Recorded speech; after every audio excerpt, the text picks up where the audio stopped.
Frederick Douglass, the escaped slave and great abolitionist, in a famous speech of 1852 titled, "What to the Slave is the 4th of July?" asked America whether he had a share in the nation's civic inheritance.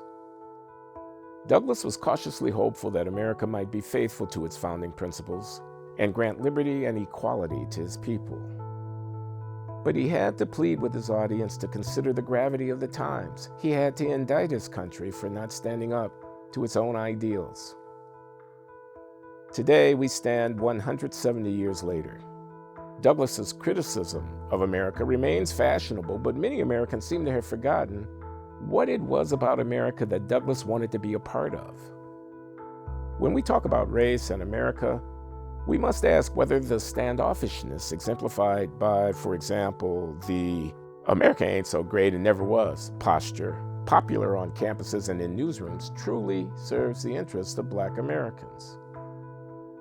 The narrative we Blacks settle upon about the American project is fundamentally important.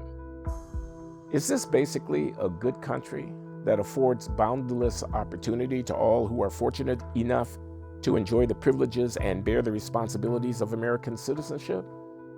Or is this basically a venal, immoral, rapacious bandit society of plundering white supremacists, founded in genocide and slavery and propelled by capitalist greed and unrepentant racism? I wish to make the case for unabashed Black patriotism, for the forthright embrace of America by Black people. Our birthright citizenship in this great republic is an inheritance of immense value. Our Americanness is much more important than our Blackness. Of course, there is some warrant in the historical record for both sentiments.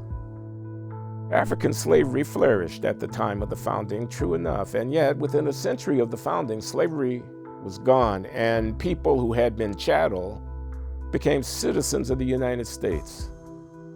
Should equality before the law have taken another 100 years? Should my ancestors have been enslaved in the first place? No, and no. But we must not forget that slavery had been commonplace since antiquity. Emancipation, the freeing of slaves en masse, as the result of a movement for abolition, that was a new idea. It was a Western idea brought to fruition in our own United States of America. It would not have been possible without the philosophical insights and moral commitments cultivated in the West during the Enlightenment, ideas about the essential dignity of human persons. The founding of the United States of America was a world historic event by means of which Enlightenment ideals about the rights of individual persons and the legitimacy of state power got instantiated for the first time in real institutions. The United States of America fought authoritarian fascism and communism in the Pacific and Europe in the mid-20th century.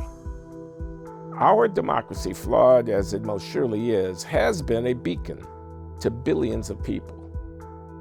On our shores, we have witnessed since the end of the Civil War the greatest transformation in the status of an enserfed people that is to be found anywhere in world history.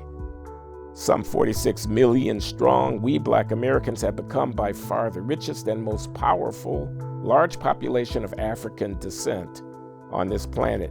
And it's not even close. We have access to more than 5 times the income of the typical Nigerian, the richest nation in all of sub-Saharan Africa. I am a descendant of slaves, and I came up in the 1950s and 60s on Chicago's South Side. I didn't have an easy upbringing, but I was a beneficiary of the Civil Rights Revolution, which made possible for me a life that my forebears only dreamed of. I became an economist and Ivy League college professor. I am a product of the Enlightenment, and I am an inheritor of its great traditions. Tolstoy is mine. Dickens is mine. Newton and Maxwell and Einstein are mine.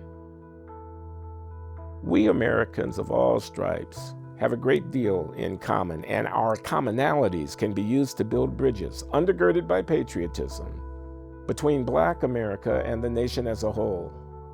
We all want the same things. We want a shot at the American dream. We want each generation to do better than the ones that came before it. Connections among groups in America could be stronger if we focused more on the things we have in common than on the things that divide us. Those who make their living by focusing on our differences believe that there is something fundamentally wrong with the American project. They're wrong. They betray the legacy of Frederick Douglass, and we should resist their divisive rhetoric.